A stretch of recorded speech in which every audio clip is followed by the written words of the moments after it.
बिस्मिल्लाहिर्रहमानिर्रहीम। व्यूअर्स, आज का हमारा टॉपिक बड़ा इंपॉर्टेंट है। आज हम फंक्शन की डोमेन और रेंज डिस्कस करेंगे। और जैसे मैंने शुरू में आपको बताया था कि फंक्शन एक मशीन की तरह काम करता है, तो keeping that thing in mind we have to find the domain and range of the function. तो जैसे कि एक मशीन, जब आपको शुरू के लेक्चर में बताया था कि मशीन की एक इनपुट होती है और एक इसकी आउटपुट। तो मैंने बताया था कि ये जो फंक्शन मैथमेटिक्स में जो बात कर रहे हैं, फंक्शन वर्क्स लाइक अ मशीन, इसी तरह फंक्शन की भी एक क्या होती है, इनपुट और एक आउटपुट। हम इसको एफ ऑफ एक्स से लिखते हैं। इसकी इनपुट एक्स है और इसकी इनपुट वाई, जो आउटपुट है y is equal f of x, या यहाँ अगर आप सिर्फ फंक्शन कह दें, एफ कह दें, इसकी आउटपुट होगी F of x. Input x और आउटपुट एफ ऑफ एक्स। और एफ ऑफ एक्स को आप वाई के बराबर भी लिखते रहे हैं। तो ये जो इनपुट है ये कहाँ से आती है? मशीन की इनपुट तो आती है ना, डिपेंड करता है कि आप किस किस्म की प्रोडक्ट बनाने जा रहे हैं और किस किस्म की मशीन है। तो आप उसमें इनपुट डालते हैं तो प्रोडक्ट बन के बाहर आउटपुट आ जाती है। इसमें आप एक्स की वैल्यू डालेंगे फंक्शन में, और ये जो एक्स की वैल्यू कहाँ से आएगी? ये फंक्शन की डोमेन में से आएगी, और जो प्रोडक्शन होगी वो फंक्शन की रेंज होगी। जैसा कि हर मशीन में आप इनपुट एक जैसी नहीं डाल सकते।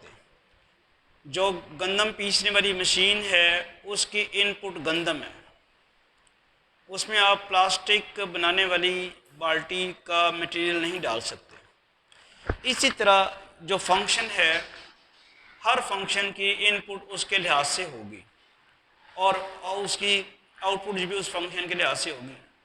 तो आसानी के लिए, जस्ट समझने के लिए कि जो फंक्शन की इनपुट है बेसिकली वो फंक्शन की डोमेन है, और जो फंक्शन की आउटपुट है वो क्या है? फंक्शन की रेंज। अब ज़रा इसके बारे में हम बात करते हैं। ये एक फंक्शन दिया हुआ है f of x equal to 2 plus x minus 1 under root. Function दिया हुआ है f of x equal to 2 plus x minus under root. इसकी इनपुट क्या होनी है? Values of x. Values of x कहाँ से आनी है? डोमेन से। हमने अब डोमेन निकालनी है और देखना यह है कि एक्स की कौन सी वैल्यू जो है इस फंक्शन में पुट की जा सकती है। जो भी एक्स की वैल्यू इस फंक्शन में पुट की जा सकती होगी वो उसकी डोमेन की वैल्यू होगी, वो उसकी डोमेन का एलिमेंट होगा। जो भी वैल्यू एक्स की पुट की जा सकती होगी यहाँ पे फंक्शन। अब जो नहीं पुट की जा सकती वो क्या होगी? वो फंक्शन की डोमेन में शामिल नहीं होगी। अब कौन सी नहीं पुट की जा सकती? अंडर रूट के अंदर अगर नेगेटिव साइन आ जाए तो प्रॉब्लम है, वो फिर रियल नंबर नहीं रहेगा, एक कॉम्प्लेक्स नंबर बन जाएगा। इसकी डोमेन हासिल करने के लिए आपको क्या करना है? अंडर रूट के अंदर नेगेटिव साइन नहीं आना चाहिए। इस फंक्शन की मैं बात कर रहा हूँ, यानी अंडर रूट के अंदर क्या चीज़ है? एक्स माइनस 1, इसको ग्रेटर इक्वल टू 0 होना चाहिए। देखिए ना, आपके पास जो है फंक्शन है एक्स माइनस 1 अंडर रूट, ये किसके बराबर है? एफ ऑफ एक्स के। अगर आप यहाँ पे एक्स की जगह 0 पुट करें तो क्या आता है? वो क्या आता है? -1 अंडर रूट, जो कि नहीं आना चाहिए। अंडर रूट के अंदर नेगेटिव साइन नहीं आना चाहिए। तो हम बजाय इसके कि एक एक पॉइंट को पुट करके देखें, एक एक पॉइंट को बजाय इसके कि हम पुट करके देखें और फिर बहुत सारे पॉइंट, इन्फिनिट पॉइंट्स हैं जो इसकी डोमेन में शामिल नहीं होंगे, वो पुट कर करके देख के हम करें तो वो तो पॉसिबल नहीं है, वो हमारे पास टाइम ही नहीं है इतना। ठीक है, तो हम क्या करेंगे? तो ये मुमकिन नहीं है हमारे लिए कि हम बारी बारी सारी वैल्यूज पुट करते फिरें एक्स की, वो वाली वैल्यू जो इसको सेटिस्फाई नहीं करेंगी, जो अंडर रूट के अंदर नेगेटिव साइन देंगी। जैसे मैंने एक पुट करके दिखाई आपको। अभी आप एक्स की जगह -1 पुट करें तभी अंडर रूट के अंदर नेगेटिव साइन आ जाएगा। -2 पुट करें तो कितने करें? तो हमने इसको अवॉइड करने के लिए पता क्या किया है, अंडर रूट के अंदर इस वक्त है क्या, अंडर रूट के अंदर इस वक्त क्या है, x-1। अब ये पूरा x-1 नेगेटिव नहीं होना चाहिए, नेगेटिव नहीं होगा तो नॉन नेगेटिव होगा, यानी या ये पॉजिटिव होगा या इक्वल टू 0 होगा, माइनस नहीं होना चाहिए। तो मैंने इसको पकड़ के पूरे को x-1 जो अंडर रूट के अंदर था इसको, क्योंकि बाहर वाला 2 तो कुछ भी नहीं कर रहा ना, इस पूरे को x-1 अंडर रूट के अंदर जो था उसको पकड़ के ग्रेटर और इक्वल टू 0 कर दिया। ये 0 हो सकता है, 0 से बड़ा हो सकता है, 0 से छोटा नहीं हो सकता। 0 से छोटा होने का मतलब क्या होगा, नेगेटिव हो गया, वो नहीं हो सकता। तो ये क्या इंप्लाई करता है, x is greater equal to 1। यही फंक्शन की डोमेन है। फंक्शन की डोमेन क्या है, x की यही वैल्यूज इसमें पुट की जा सकती है। फंक्शन की डोमेन क्या है, जो x की वो वाली वैल्यूज जो फंक्शन में पुट की जा सकती हों उनसे जो सेट बनेगा वो फंक्शन की डोमेन होगा। जैसे मशीन की इनपुट वो होती है जो मशीन में डाली जा सकती हो, मशीन किसी और चीज़ की है और इनपुट कुछ आप और दे रहे हैं तो वो नहीं हो सकता, ठीक है। तो इसी तरह इस फंक्शन की जो डोमेन में कौन से एलिमेंट्स आएंगे, जो क्या है, ग्रेटर और इक्वल टू 1। अब इसको लिखना कैसे, 1 इसमें पुट किया जा सकता है, 1 से ऑनवर्ड सारे पुट किए जा सकते हैं, 1 से छोटे नहीं पुट किए जा सकते। अगर आप 0.99 भी पुट करेंगे, यहाँ पे 0.99 भी पुट करेंगे तो 0.99 -1 क्या दे देगा आपको, नेगेटिव साइन दे देगा अंडर रूट के अंदर, वो नहीं पुट किया जा सकता। 1 किया जा सकता है और 1 से ऑनवर्ड सारे के सारे किए जा सकते हैं। बात समझ आ रही सबको?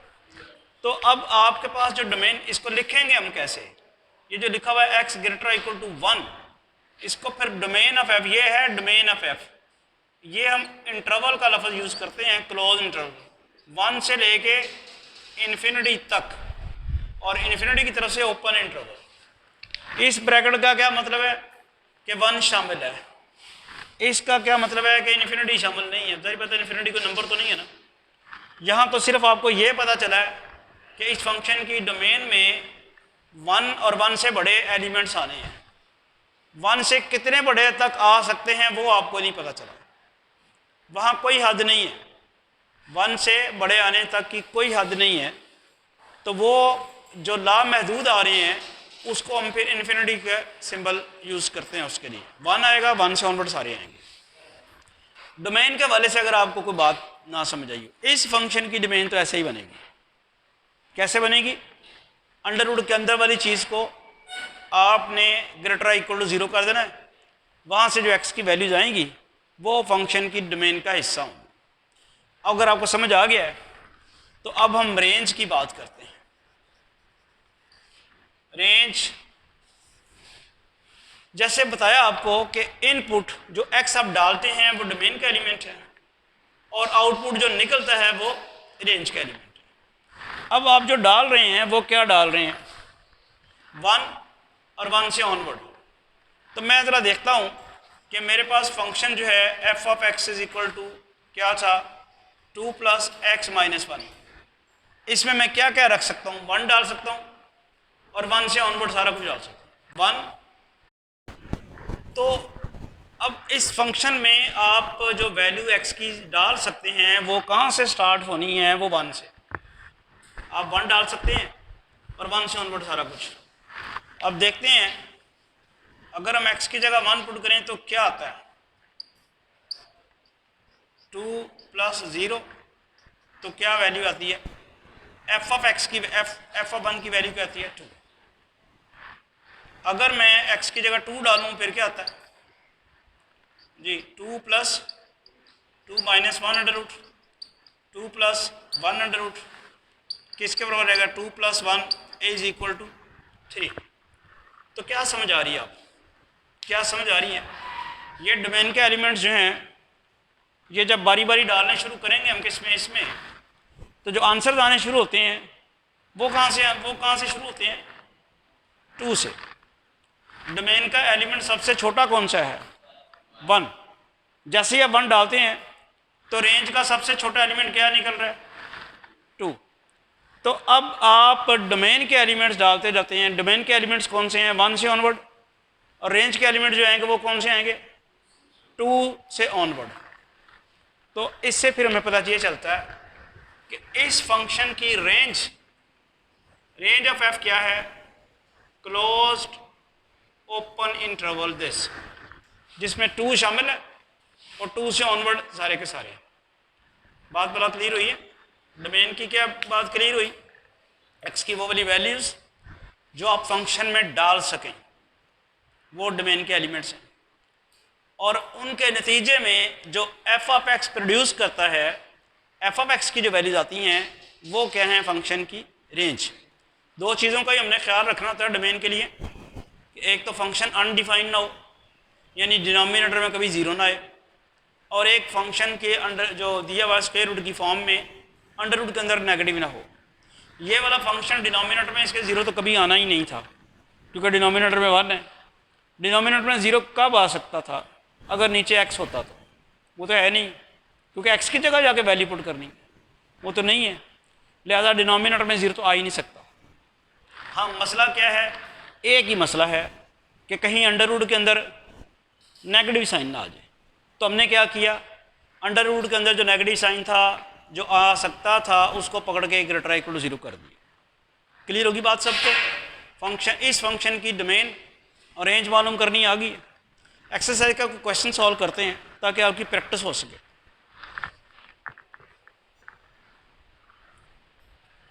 तो चलिए एक्सरसाइज का क्वेश्चन की बजाय हम कोई और क्वेश्चन सॉल्व कर लेते हैं।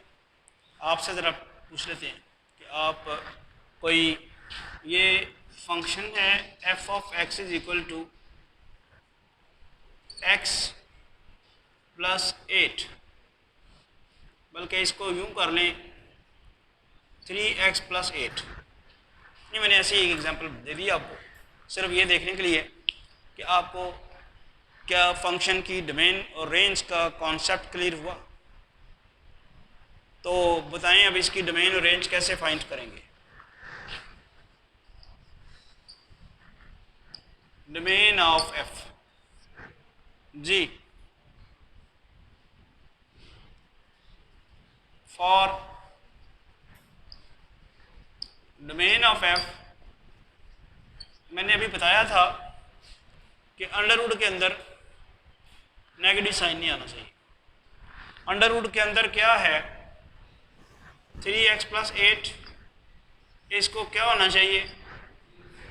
ग्रेटर इक्वल टू 0, इसको ये होना चाहिए। इससे क्या होगा? 3x greater equal to -8। इससे क्या होगा? x greater equal to -8/3। यानी x की जो वैल्यूज़ ये आई हैं, ये फंक्शन की डोमेन की वैल्यूज़ होंगी। इनमें सबसे छोटी वैल्यू कौन सी है? -8/3, और फिर उससे ऑनवर्ड सारी की सारी वैल्यूज़ कहा हुआ है ना उसने, x ग्रेटर इक्वल टू -8/3। एक वैल्यू -8/3 होगी और फिर उससे बड़ी जितनी भी है। अब इसको लिखना कैसे है? बिल्कुल जिस तरह भी एग्जाम्पल की, डोमेन ऑफ एफ क्या लिखेंगे? -8/3 अप टू इन्फिनिटी। समझ आ गई बात?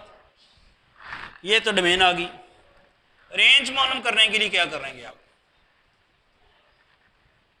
फॉर रेंज ऑफ एफ, अभी मैंने बताया आपको कि एक्स की जो वैल्यूज़ हैं वो डोमेन के एलिमेंट्स हैं, और एक्स की वैल्यू जब फंक्शन में पुट कर दी जाती हैं तो जो आंसर आता है वो किसकी वैल्यूज़ हैं? वो रेंज की। तो मैं एक्स की वैल्यू, मुझे सबसे पहले एक्स की वैल्यू पता है, आगे भी काफ़ी सारी पता है। सबसे पहली वैल्यू एक्स की क्या है? -8/3। ये ज़रा मैं फंक्शन में पुट करके देखता हूँ। ये जो फंक्शन हमें दिया हुआ था, put x is equal to -8/3 in 1, तो क्या आता है? एफ ऑफ -8/3 3 इंटू -8/3 प्लस 8, 3 3 से कटा, -8 प्लस 8, 0 हो गया ना। तो x की डोमेन की एक सबसे छोटी वैल्यू जब हम x -8/3 पुट करेंगे तो f ऑफ x की सबसे छोटी वैल्यू क्या आई है? 0। इसके बाद जो वैल्यूज आएंगी वो क्या होंगी? 0 से बड़ी वैल्यूज होंगी। तो रेंज ऑफ f फिर क्या हो गई? यानी आप -8/3 से कोई बड़ी वैल्यू पुट कर लें, 0 पुट कर लें, 0 -8/3 से बड़ा है ना। नंबर लाइन का कॉन्सेप्ट पता है? ये 0 है, इससे पीछे सारे जो हैं वो क्या होती हैं, और इससे पीछे क्या होते हैं सारे के सारे? इधर नेगेटिव रियल नंबर्स हैं और उधर पॉजिटिव रियल नंबर्स। तो -8/3 कहीं यहाँ होगा, तो 0 से बड़ा पुट किया जा सकता है वैल्यू। तो अगर मैं फर्ज करें 5 पुट करता हूँ, देन क्या होगा? f ऑफ 5 इक्वेशन 1 में 3 × 5 + 8 क्या बन गया? 15 + 8 क्या बन गया? 23√। क्लियर होगी बात? इसका क्या मतलब हुआ कि इसकी रेंज जो है वो 0 से ऑनवर्ड होगी। तो चंद पॉइंट्स पुट करके आपने कंक्लूड कर लिया रेंज ऑफ f आपके पास क्या होगी? 0 to infinity। Is it clear? तो आज हमने डोमेन और रेंज डिस्कस की है, ऑल्दो इसके एक्स्ट्रा ऑर्डनरी कॉन्सेप्ट्स डिस्कस नहीं किए हैं। उस लेवल पे चूँकि FSC की सेकेंड ईयर की क्लास है, तो सेकेंड ईयर के बच्चों को जो चीज़ समझ आ सके वो आपसे डिस्कस कर ली। यानी एक मशीन की जैसे इनपुट होती है, फंक्शन की डोमेन में इनपुट्स आती हैं। फंक्शन की इनपुट जो हैं, जिन वैल्यूज़ को फंक्शन में पुट किया जा सकता है वो उसकी डोमेन है, और जो आउटपुट वो प्रोड्यूस करता है फंक्शन, वो उसकी रेंज बनती है। और दो चीज़ें मैंने आपको बताई हैं कि डिनोमिनेटर में 0 नहीं आना चाहिए और अंडर रूट के अंदर नेगेटिव नहीं आना चाहिए फंक्शन की डोमेन के लिए। तो हमारे पास दो जो क्वेश्चन डिस्कस किए उसमें अंडर रूट ही आया था, तो हमने ये केस किया कि अंडर रूट के अंदर नेगेटिव नहीं आना चाहिए। उसका क्या तरीकाकार किया कि अंडर रूट के अंदर जो कुछ भी है, जो ये जैसा कि यहाँ पे 3x + 8 था, उसको पकड़ा और ग्रेटर = 0 कर दिया, और वहाँ से x की वैल्यूज़ निकलाई। ये जो x की वैल्यूज़ आई हैं ये इसकी डोमेन बनाएंगी, इनको हम कहेंगे ये डोमेन है। उसको इंटरवल की फॉर्म में हमने लिख दिया -8/3 to infinity। फिर ये वाली x की वैल्यू में से चंद एक पुट करके हमने देखी कि आउटपुट क्या आ रही है। आउटपुट आ रही थी 0 से ऑनवर्ड, तो ये आपके पास इसकी फंक्शन की रेंज आ गई। तो आप जाके कुछ क्वेश्चंस कीजिएगा। नेक्स्ट हम जो नेक्स्ट टॉपिक होगा उसको हम डिस्कस करेंगे। अगर फंक्शन की डोमेन और रेंज के कुछ क्वेश्चंस रहते होंगे तो फिर हम इनको सॉल्व करेंगे। Thank you.